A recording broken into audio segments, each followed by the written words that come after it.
Hello, Starknet fam. How is it going? So, what a week we've just gone through, guys. And well, first of all, like I would like to say that we're sorry that we didn't manage to do the live stream as usual on Friday. But as you can imagine, this week has been very, very demanding and but also very productive, and we didn't manage to, to time it for Friday. So we are doing it on a very short notice right now on Sunday, and yeah, obviously we are going to comment, the news around the Starknet provisions announcement that happened on Wednesday, and then yeah, I'm gonna tell you my views on that, what went good, what went bad, and the all rumors, fads, and also misinformation that also happened after the news. And then we'll also highlight some of the most important news not related to the announcement that happened during the week. And we'll close the start stream with some news regarding gaming with our Starknet magazine. Sorry, with our Starknet gaming magazine. So yeah, let's go and let's share the screen in order to start with this start stream.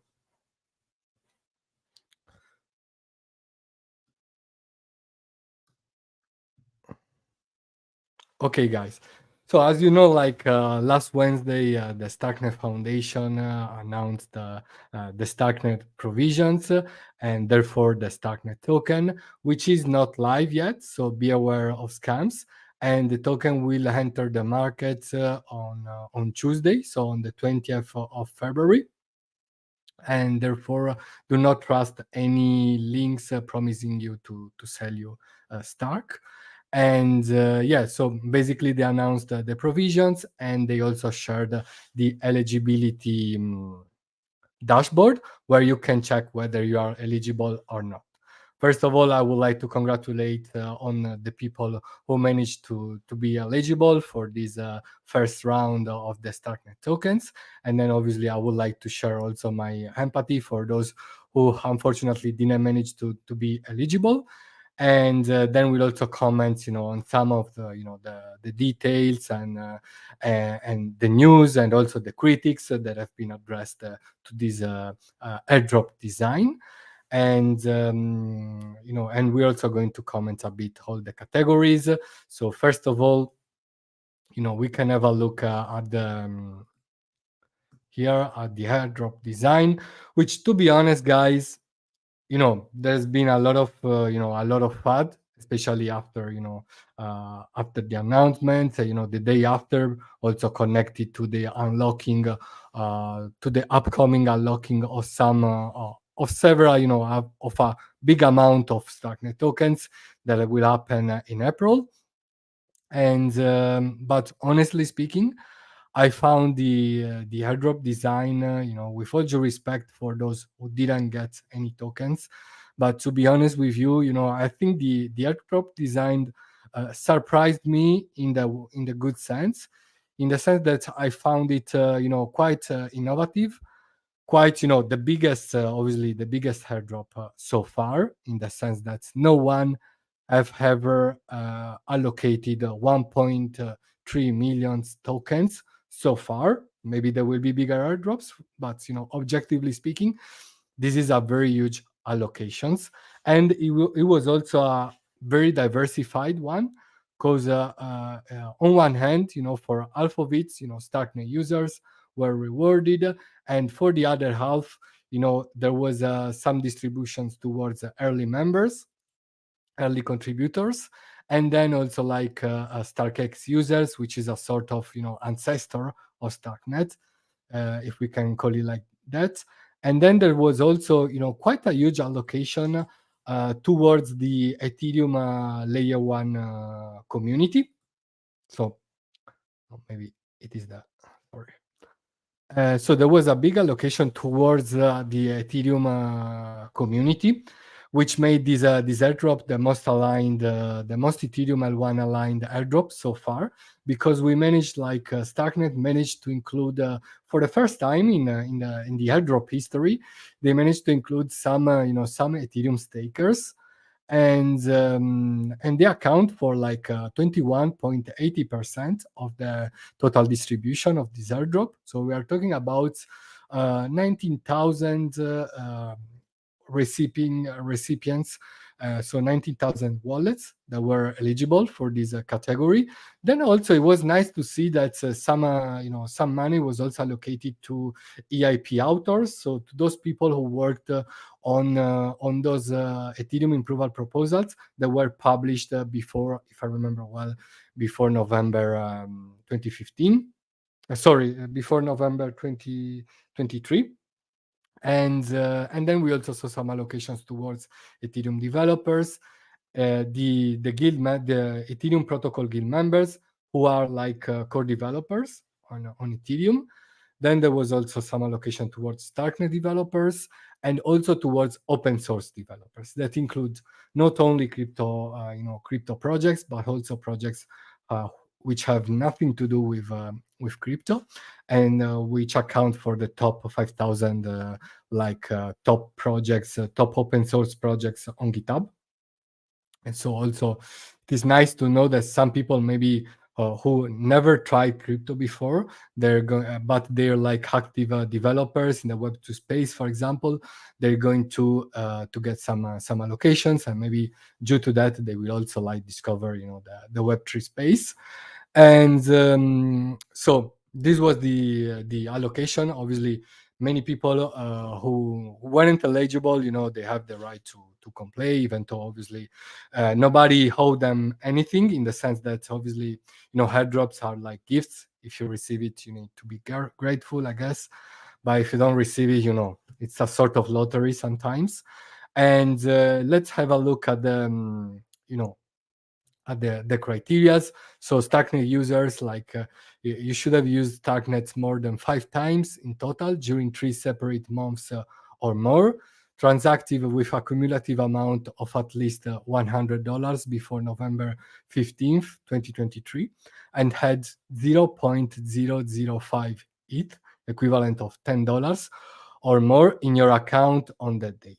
Well, let me drink for because this is going to be a long one.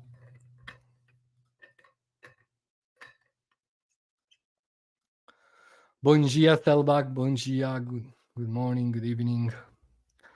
So, Starknet users.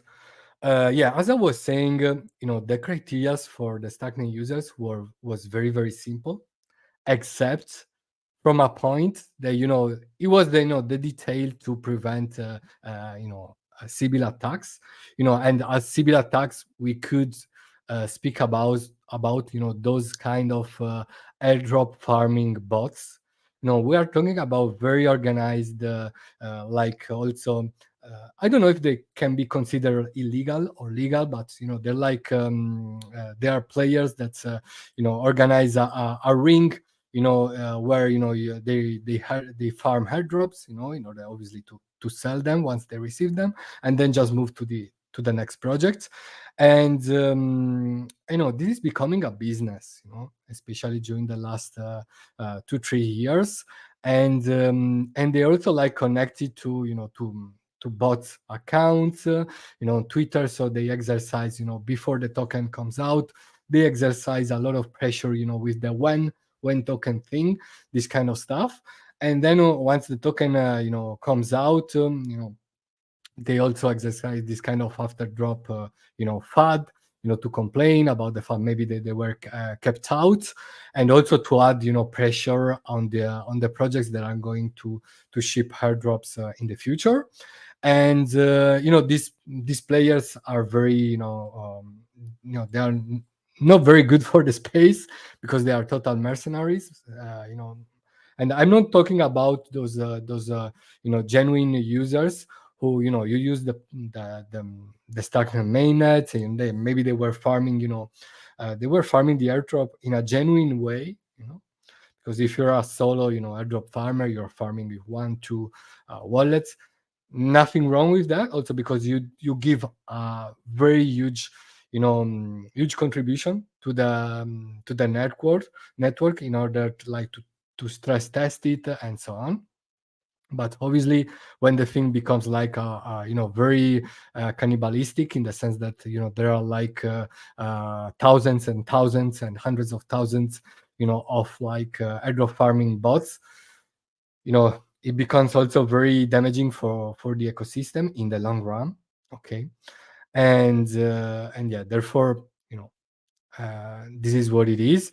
And these details of 0.005, you know I think it will set, even whether we like it or not, it will set a precedent for the projects who are going to airdrop their tokens in the future, because this kept a lot of genuine users, but at the same time they prevented a lot of civils, and to get the tokens, which is good. And obviously, it is said that some players, some users who use the Starknet network a lot in a genuine way, they were kept out because at the time of the snapshot they had like less than 0.005 ETH, which accounts for $10. Obviously, towards those people I say that I'm very sorry. At the same time, we all know that there gonna be more airdrop rounds. There gonna be also a lot of projects inside the Starknet ecosystem doing airdrops. At the same time, obviously I can understand you could feel like entitled, but if we take this like this matter like honestly, nobody owes you anything, in the sense that you didn't sign a contract, and airdrops comes and goes. And it is also like it is normal that unfortunately, in the good or in the bad, some people are left out from any airdrops. And yeah, my own view is that if you, I don't know, I've been like I received several airdrops during the last years. And to be honest with you, when you use like your main account, or sorry, your main wallet, or your main, like a couple of wallets that you use a lot, especially if you like Ethereum maximalistic, in the sense that you just use layer twos that are based on Ethereum, and you use the Ethereum a lot, it is very difficult that you will have like less than an equivalent of $10 in it as a balance. And then I can understand it can happen. It can happen totally. But if you use your main account, it is a bit difficult. It is a bit different for Starknet because you need to create a wallet which is not your MetaMask account. So maybe you would still keep, obviously, most of your ETH maybe in MetaMask related accounts, and then maybe just bridge a limited amount to Starknet. Maybe it was also due to that, that some people were excluded from it due to this criteria, which, however, was quite, I would say, quite good to prevent Sybil attacks and bots.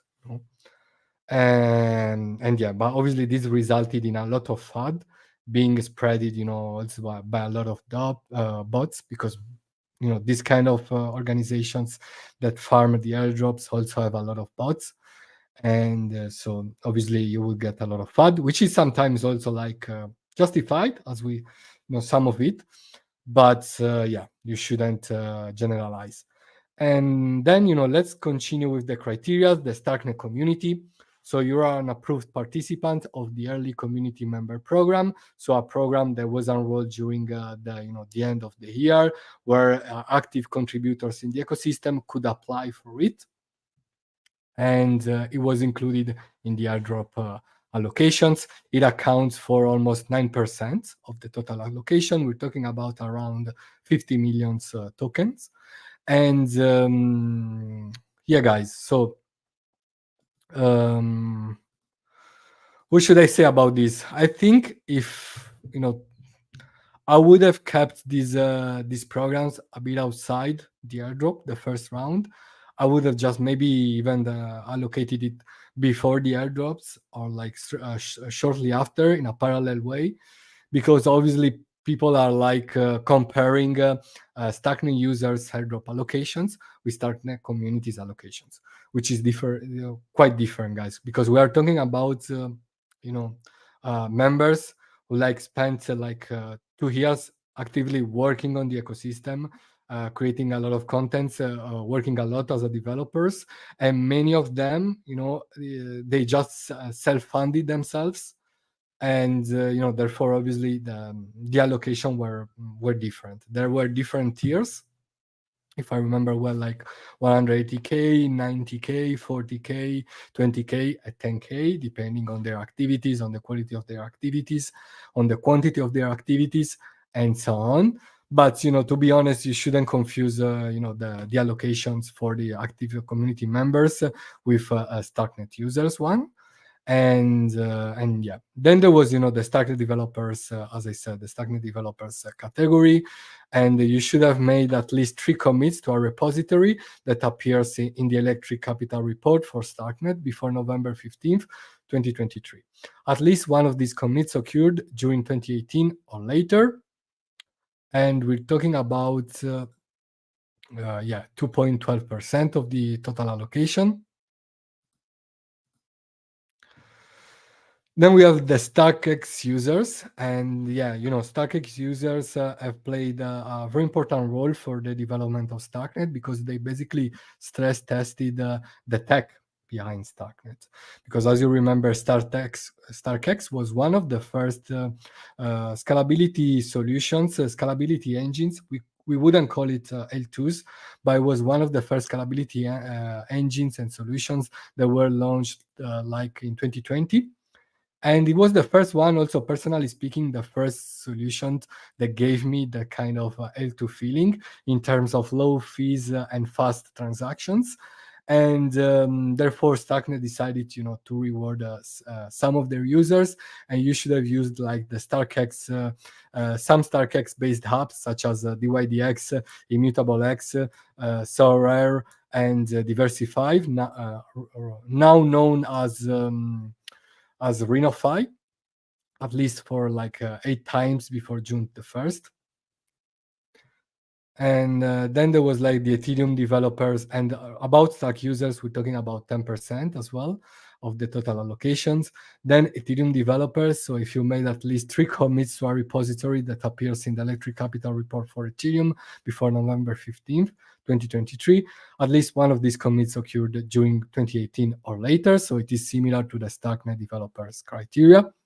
And here we begin like the part of allocations that were given to Ethereum contributors. So this one about the Ethereum developers, the one about the EIP authors. So if you appeared on GitHub as an author of co-author of an EIP, Ethereum improvement proposal, that was published before November 15th, you would have the right to be eligible for the for the Starknet airdrop, for the Stark airdrop, and and then also the Ethereum stakers and the Ethereum protocol guild. So the Ethereum stakers accounts for 22%, as I said, of the total allocation.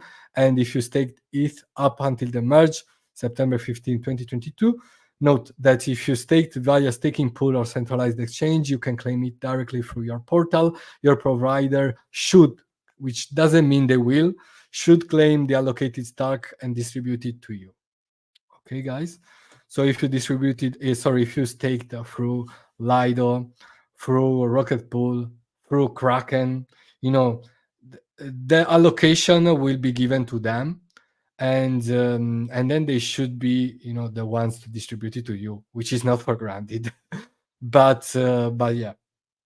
And then also like the Ethereum protocol guild, so core contributors of the Ethereum protocol.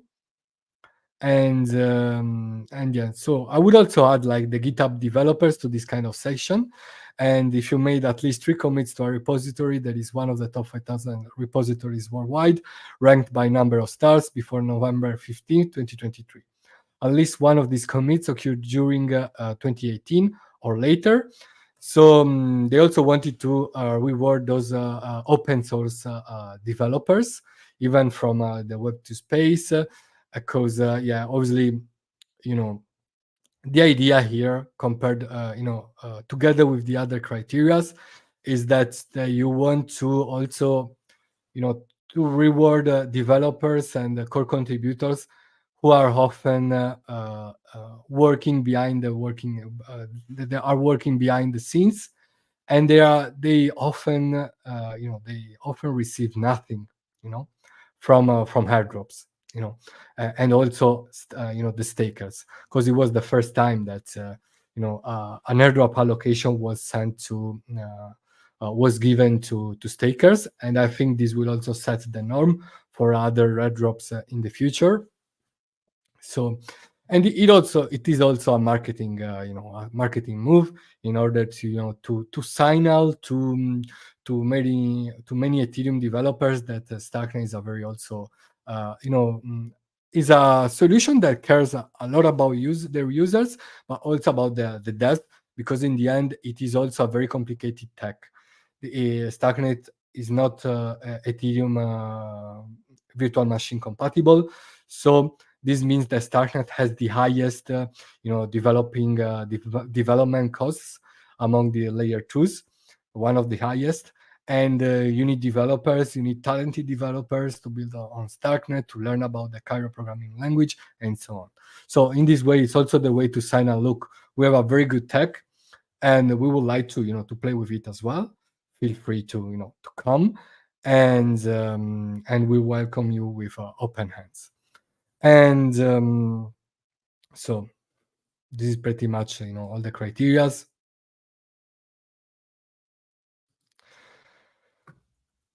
And yeah, you can check your eligibility here. There is like the Starknet address, StarkX address using your Ethereum address, Ethereum for the stakers and protocol guild members, and GitHub.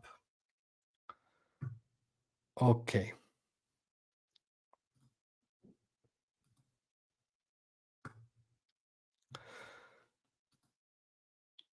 So if you want also to find out more about this historic event for the Starknet ecosystem, we also made an impromptu StarkStream once the news came out.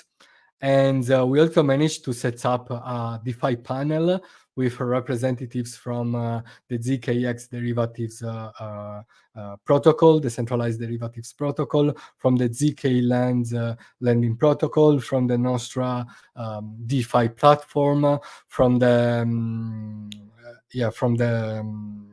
who else? Yeah, from the Bravos wallet, from the Argent wallet, and we managed to do a DeFi panel, some wallet chats with Argent and Bravos. So you'll find the link to our historic StarkStream in the show notes, and then we also did a similar version in Spanish with my friend Nadai, where we broke down the different categories of the Starknet provisions, and we also gave our views, right?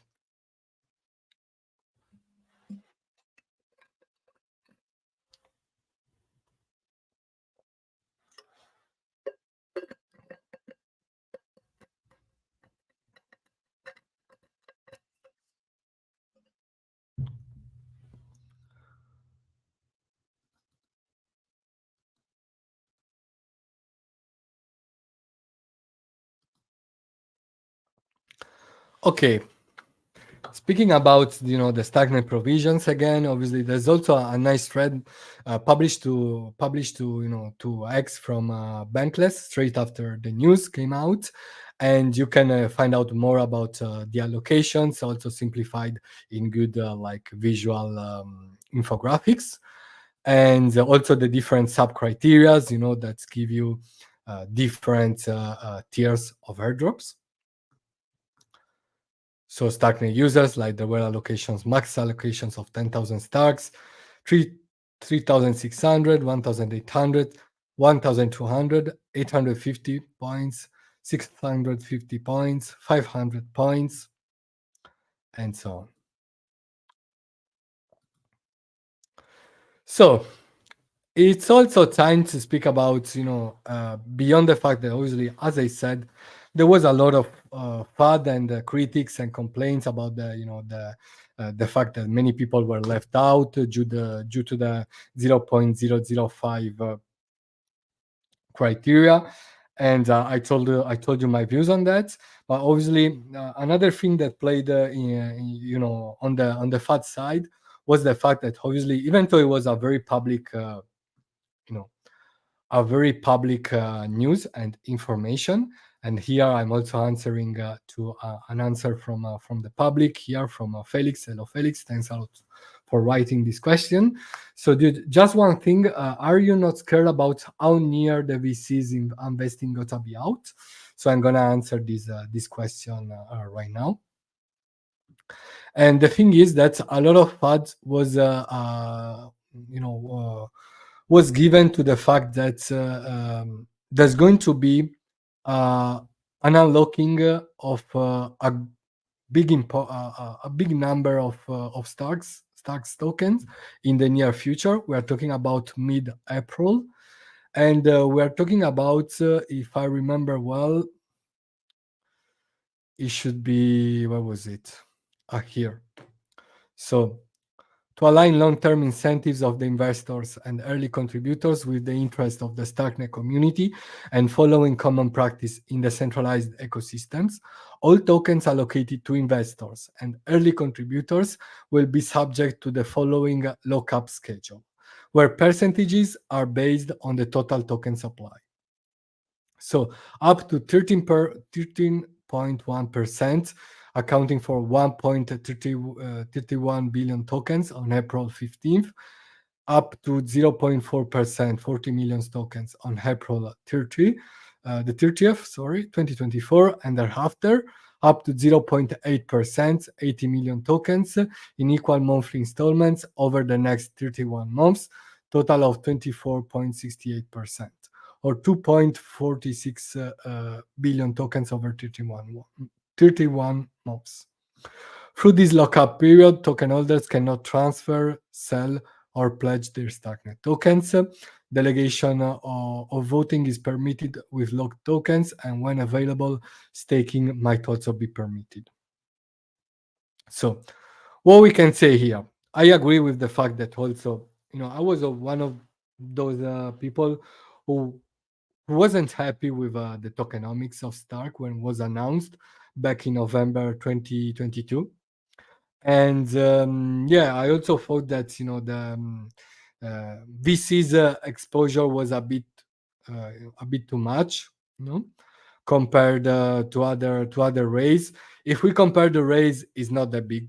It's not that too much. I must say like around 30% raise higher than other protocols such as Arbitrum. If I remember well, but still, I admit that there's a lot of venture exposure. And another thing that played into this unlocking thing is that the Starknet ecosystem, unfortunately, didn't manage to respect the Starknet roadmap, in the sense that this airdrop should have happened, at least like around 6 months ago. Okay. So unfortunately, Starknet Tech is a bit more difficult than to deploy and to develop than the other than the ones being used by the other L2s, which are using the Ethereum virtual machine. Therefore, there were delays in the Starknet roadmap. This was also said by Haley, the president of Starkware, and therefore, when they did this kind of schedule, they thought to deploy the tokens, like to launch the airdrop and the token into the market around like 6 months earlier than these unlocking events. But unfortunately, this didn't happen, and now we found ourselves like the token is launching on Friday. Is launching on the market on Tuesday, and in 2 months, basically, there will be this big unlock, I would say. And I think, obviously, we don't know what the ventures funds are also going to do with these tokens. I would also add that, my own opinion, one of the reasons why they, Starkware also have to raise in this more aggressive way, is the fact that, obviously, as I was saying, Starknet Tech is one of the most complex ones among L2s, and therefore, it is also the most expensive one in terms of development costs. So in the end, investors, what do? They're basically lending you money, you know, to build your own yeah, solution, and and then therefore, like, they're lending you money, they want their interest, and yeah, that's also, I think, one of the reasons why they had to raise in a bit more aggressive way.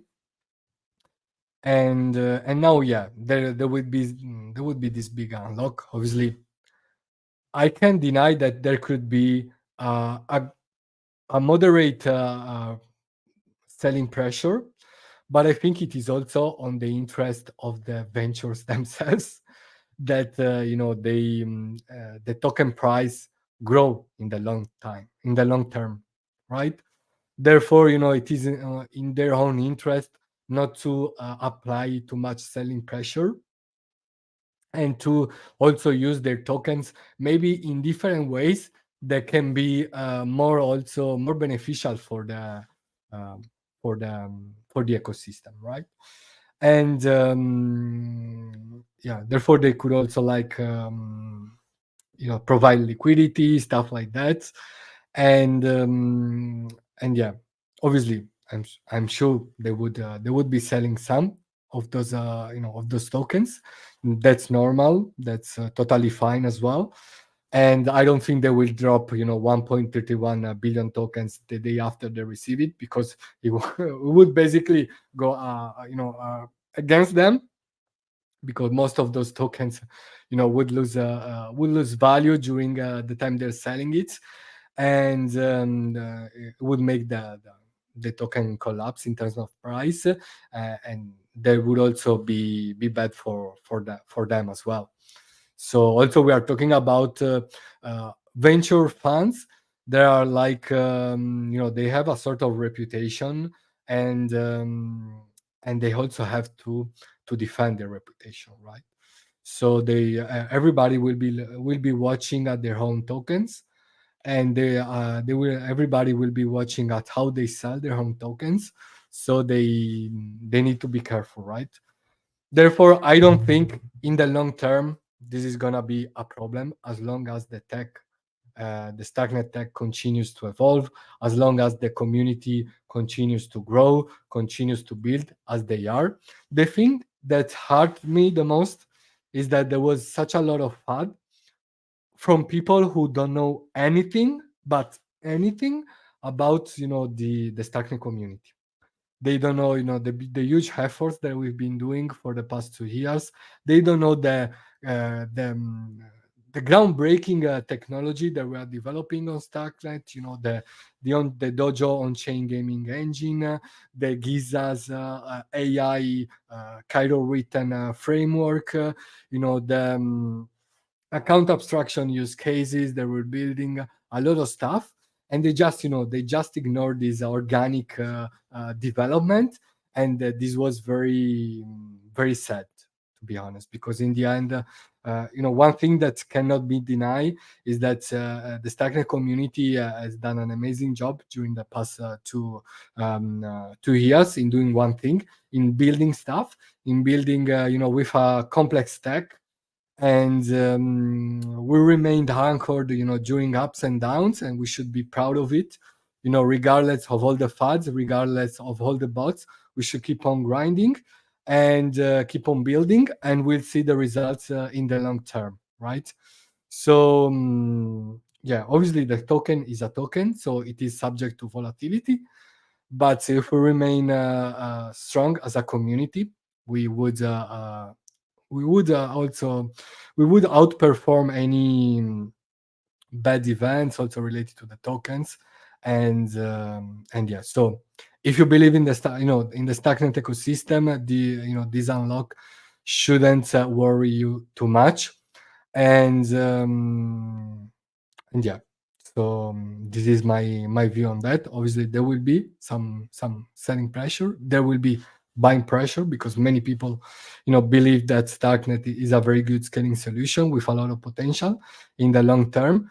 So yeah, do your own research, be careful, and yeah, just the suggestion that I would like to give you is that to have a look at the builders, to have a look at what is being built on Starknet, to also take with very critical thinking whatever is being said about Starknet. Just read. We can acknowledge. There is this not very ideal tokens distribution especially in the short term. But then we should also forget this was the biggest airdrop ever as well. We shouldn't forgive that many people are very happy with it. Obviously, during these airdrops, the noise made by people who are unhappy is always much bigger, exponentially bigger than the one made by people who are happy. You know, this is normal. Also for the reason I told you that airdrop farming bots, they want to build pressure. Also for the next projects, for ZK Sync, for Linea, they want to sign a look. We have we have a lot of power in sense of narrative. You can fad you so much, but in the end, if you give too many tokens to this, they're gonna dump you worse than the venture funds. So you should be careful. If you give too much money to airdrop farmers, farming drops bots, you're gonna be wrecked by them, because they're gonna sell all their tokens. And I don't know what it is better, to have a virtual fund which is aligned with your project, than having too many bots with with tokens from your hard rock. Having said that, still I'm very sorry for those genuine users that weren't eligible. I'm very sorry, but yeah, this is what it is. And if you want to find out more about also Ellie's response and the Stark or Starknet Foundation's response on the matter, especially regarding the token unlock, you should watch this interview made to Ellie from by Laura Shin, a big influencer. The interview itself is very good, and Ellie's answered pretty well also to some very hot questions around the unlocking period and so on. And it is said that that she then also manipulated the clips. She made some clips using then a lot of fads, like using these clips to twist the to twist and to farm engagement around the fad, around the Starknet airdrops. And this is very unprofessional, yeah, on my own opinion. And yeah, but in the end, that some big influencers would do anything to farm some more clicks. And I wouldn't say more, but such behaviors can be commented on their own. And but as a community, we also shouldn't forget about this yeah, these kind of big influencers that they just like to they just want to farm engagement, also manipulating some honest answers. And yeah, so this is what it is. Many people follow their strategy. It's good to get clips. And also you know these influencers, many of them are just sponsored by the competitions, so basically they're doing also for that. This is pretty obvious. And yeah, so be careful of what these kind of influencers say. Just read, get your own considerations, and be careful. And what else? And yeah, besides that, I still think that this one was the biggest is is objectively the biggest airdrop so far. Maybe ZK Sync will do a biggest airdrop, but so far the Stark one is the biggest one. Then it's not perfect like any airdrop. Then I think it was the most innovative, in the sense that the most innovative and the most diversified. The most innovative because, even so, obviously the 0.005 criteria was so hated, right? Because it excluded also some genuine people from it.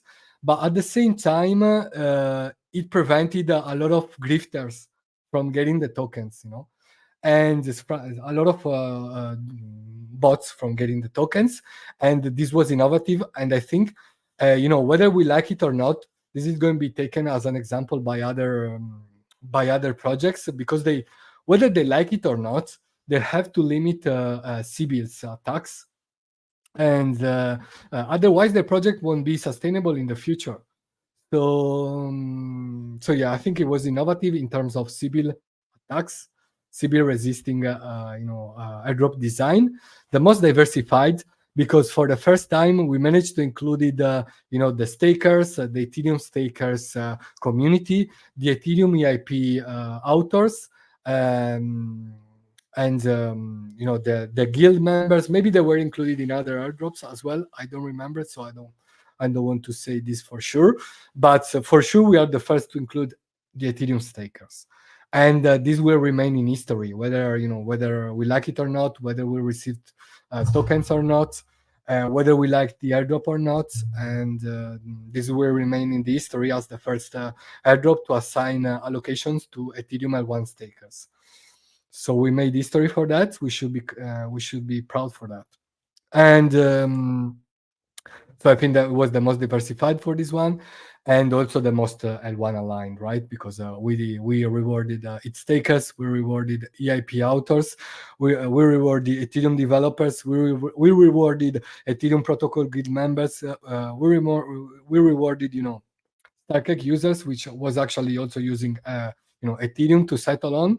So nobody will be able to say that StarkNet is not aligned to Ethereum from now on. So this is very, very good. So obviously it wasn't the perfect airdrop. Obviously, maybe it would have been better also to give some tokens to CBILs, because maybe it would have you would have got less FUD by the bots, but it is what it is, guys. And I think I still believe in the Starknet community, in the Starknet builders, in the Starknet tech. I won't go anywhere. I will see how the things will unfold in the coming months. I will still produce a lot of contents for all those who like it.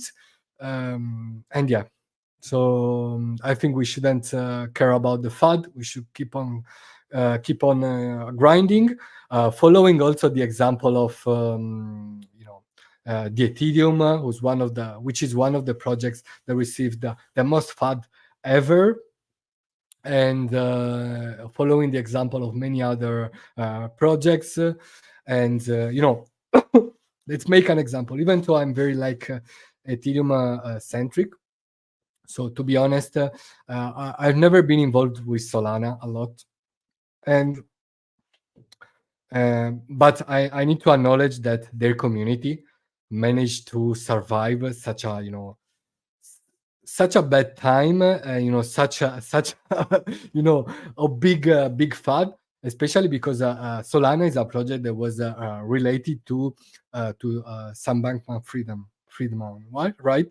So to FTX, to the FTX debacle, we're talking about the biggest scams, or like the biggest bankruptcy of the century, the biggest scams scam, like the biggest fraud in history, and history of crypto, and also beyond.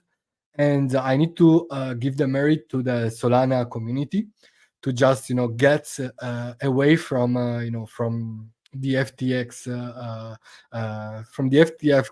like entities, and like to focus on not to to give everything away, but just to stick with their community, with their tech, to the to develop during the bear market.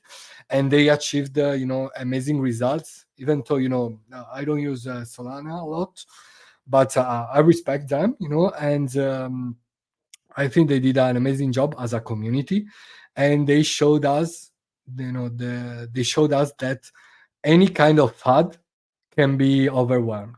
Any kind of farm, as long as the community, the builders remain united, any kind of fad will be melted away. As long as you remain united, as long as you focus on on the tech. Obviously, we don't know if will be the same for for Starknet. I think it will be, but we should just keep on building with honesty, with integrity. And I think that strong builders become stronger during funding times. So heads up and keep grinding, Starknet fam. Maximum respect for those who feel upset, for those who participated genuinely in the development of the network, and maybe they didn't receive the Starknet airdrop.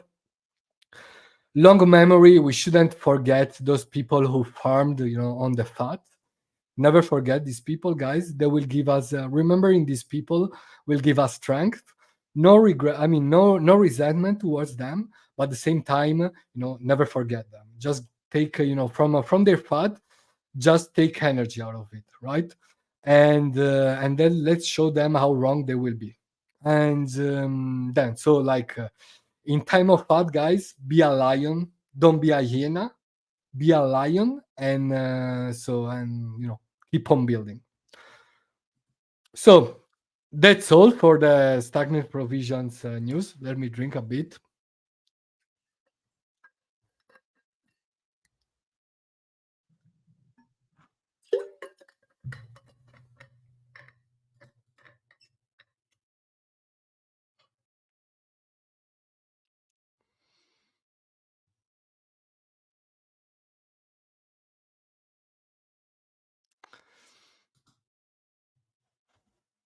Okay.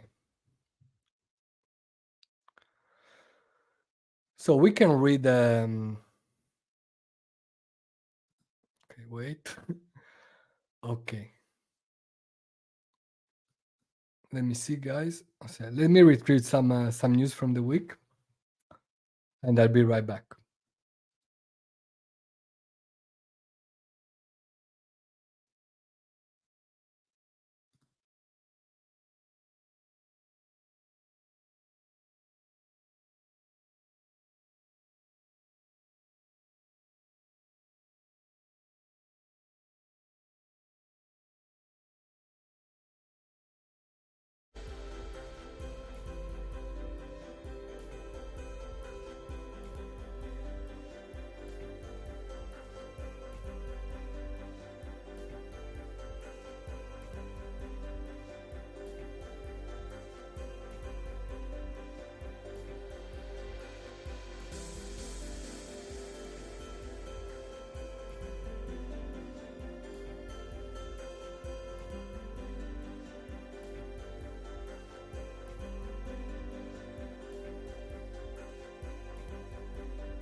So here we come again, guys. Let's have a look at some of the other interesting news that's happened on the Starknet ecosystem during the past week, and we are doing this by reading the latest issue of the Le Monde Starknet, which is a weekly thread that I curate for the Starknet ecosystem community. and we sum up some of the most important news from the Starknet week. And yeah, obviously many news were related to you know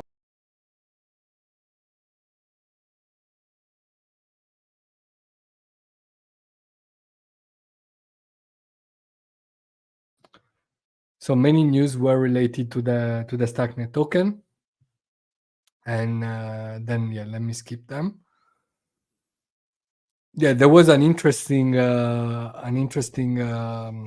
like space about how Starknet wants to scale Ethereum, and especially in the DeFi field. And there was like a space hosted by Luis from Starkware, who hosted Eddie from the Nimbora's DeFi pooling solution that basically allows you to use L1 DeFi protocols such as Liquidity using Starknet. So you would be use like the L1 protocols, but with the all the advantages of the L2, so of the Starknet L2. So low fees and fast transaction.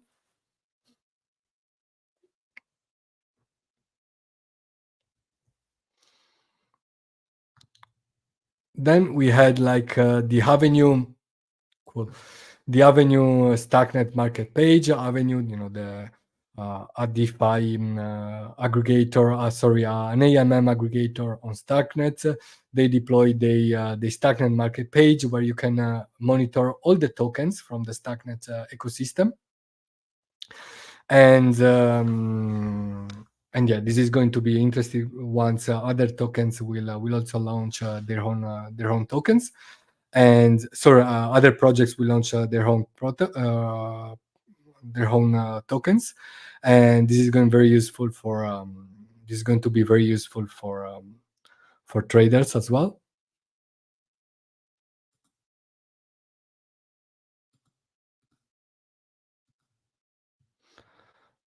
Then 1 second.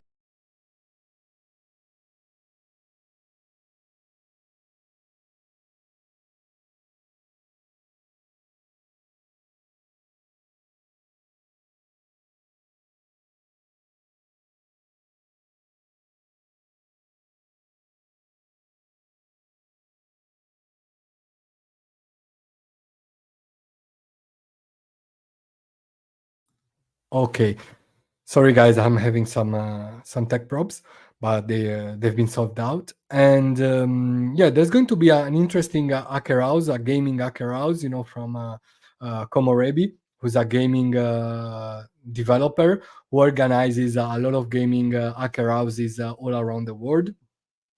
During the Ethereum weeks, during DevCon, during, for example, in this case, it London. And they're going to organize an hacker house in London from the 13th until the 18th of March during it London. And I'm sure many interesting gaming use cases will be built on top of the Dojo on-chain gaming engine. And yeah, so if you're a gaming dev, just apply for it, and maybe you'll have the chance to spend some days together with other gaming builders on Starknet, because the event is being sponsored mainly by Starkware and Starknet, so it's gonna be very Starknet centric.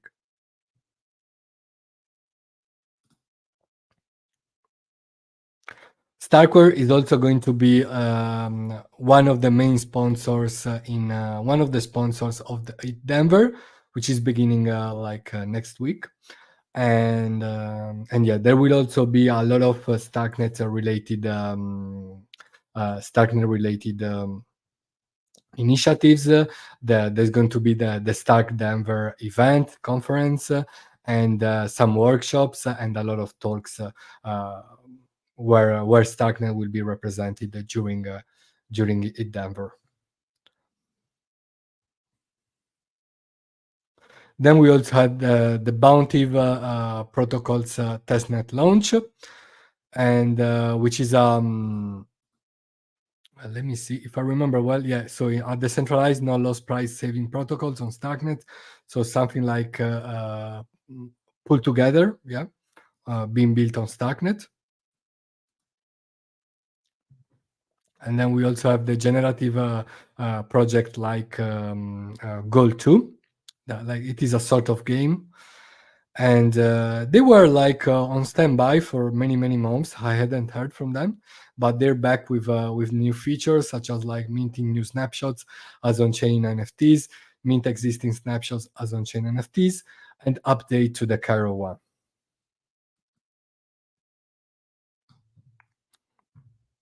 Then we also had like the announcement of the points program by Paradex, which is a layer 3, so an app chain being built using the Madara Starknet sequencer, and they settle on top of of Starknet, and they're going to distribute like more than 1 million points every week.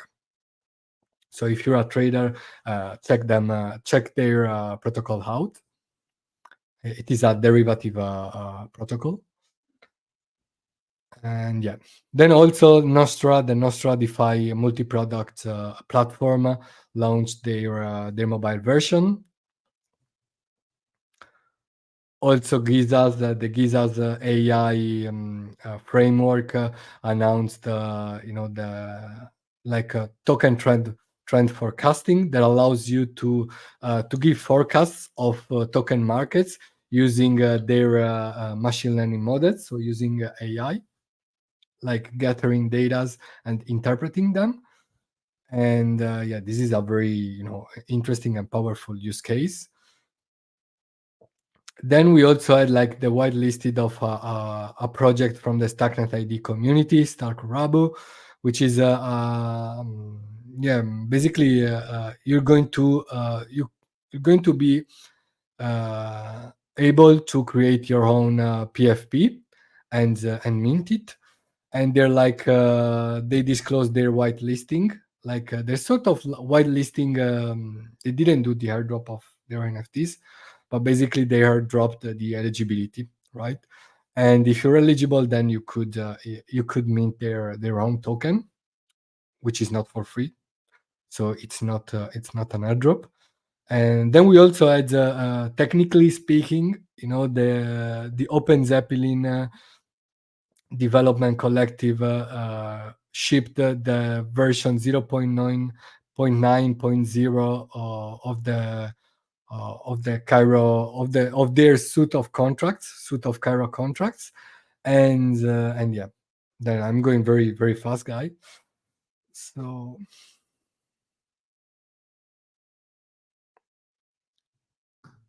also ZKX is launching their pro trade version of their protocol like tomorrow.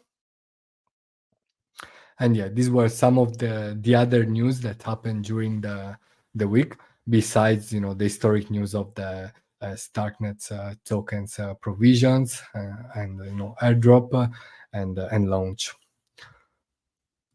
Then we can also mention some further gaming news, such as this very interesting thread from by Hapix, who's a gaming trader, I would say, very talented one, and he wrote about the different mini on-chain gaming studios that are popping out on Starknet, leveraging the power of the Dojo on-chain gaming engine. And they're like they participated in the last Dojo on-chain gaming jams, hackathons. They are like gaming hackathons, and they're developing interesting products, and they're also contributing to battle test and also to further develop the Dojo engine. So it is quite good. And they mentioned the Underwear studio developing Underworld, Underdark, Pistols at 10 blocks. They also won the Dojo Game Jam, and with Pistol at 10 blocks, the last Dojo Game Jam. Then the Mississippi Gaming Studio, the First Prime Gaming Studio, ZK Corp, which was also the gaming studio that won the first gaming Dojo Jam, and the Revilo TC, which should be a gaming studio building on top of RAMs. And yeah, there's also like it is not a gaming studio, but it's a sort of a joint project from two gaming studios, from Graxler and ZK Corp, and yeah, they're developing like a play to die game, and uh, and yeah, so if you want to find out more about these on-chain gaming studios building on Starknet, you'll find the link on the description box. Then you can also, if you want to know more about all the gaming news that happened in the ecosystem, you can also have a look at the latest issue from the Herald Rams Collective. Actually, no, most of their news are related to the Rams autonomous world, and they talked about also the stagnant provisions as well. Then they talked about the loot survivor tournament that is ongoing, the far castle social game that is being built on top of rams, the loot inspired race, and so much more developments that are being built on the rams autonomous world. Okay, so, guys, I think that's it for this week. We covered, the historic news around the stagnant provisions. We also covered other news. I told you my views on that, and yeah, once again, congrats to all those who were eligible for the stagnant airdrop. Once again, also sweet folks who go to to the people who who are genuinely active in the Starknet ecosystem and they didn't manage to to get eligible for it. But you shouldn't despair, because there's gonna be a lot of other initiatives, a lot of other also Starknet airdrop rounds, and also the projects building on Starknet. I'm sure they will want to try their best to satisfy their own communities. Obviously, my I would reinforce my suggestion that when you're involved in this kind of field, you shouldn't be feeling entitled to anything unless you sign a working contract, and you should try your best to maximize your profits, stuff like that, in the most in the most honest way possible. And at the same time, keeping in mind that there are a lot of dishonest people who just want to farm airdrops in a malicious way, and it is normal that that the people should protect themselves from it. And yeah, having said that, guys, be positive, stay positive. Bright things are on the horizon. So hopefully, I will be seeing you on the next Star Stream. Remember to like this stream, to share it with your friends, to subscribe to our YouTube channel, and to share the Starknet vibe. Thanks a lot, guys, and see you next week. Goodbye. Take care.